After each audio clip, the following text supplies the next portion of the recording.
L'arrestation de la dame qui urinait dans la marmite de coq à Yaoundé, au quartier Mvogada avant de vendre à ses clients suscite vive réaction et inquiétude au sein de la population. Cet acte crée à la fois indignation, consternation et met en lumière plusieurs autres problèmes de société qui nécessitent une attention particulière. Les citoyens sont partagés quant à l'arrestation de cette dame. Certains estiment que son acte est inacceptable et qu'elle doit être punie avec la plus grande sévérité. Afin de dissuader d'autres personnes à poser de tels actes.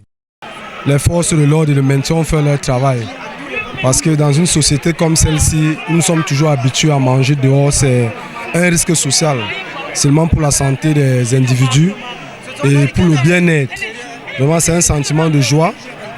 Nous demandons que les mesures strictes soient prises. D'autres, en revanche, estiment que l'arrestation de cette dame et sa traduction devant les tribunaux pour répondre de ces actes n'est pas suffisant. Ils soulignent que cette dernière devrait subir la justice populaire et recommandent aux autorités compétentes de lui infliger une sanction pénale sévère. Je ne suis pas content. On devait la laisser ici, on donne la sanction. Pour que les autres ne font plus jamais ça. Pour qu'on interdise la banque de coq. Et si possible, on met la main là, et sinon on donne même 500 coups sur les routes.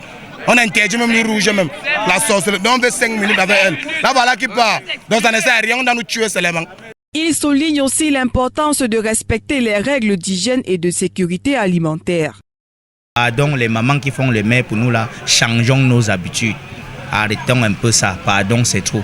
Il est également important de souligner que la lutte contre ces pratiques ne peut se faire sans une prise de conscience collective et un engagement de tous. Chacun doit prendre ses responsabilités en respectant les règles d'hygiène et de sécurité, tout en dénonçant les pratiques inacceptables et en soutenant les initiatives visant à améliorer la qualité de l'alimentation.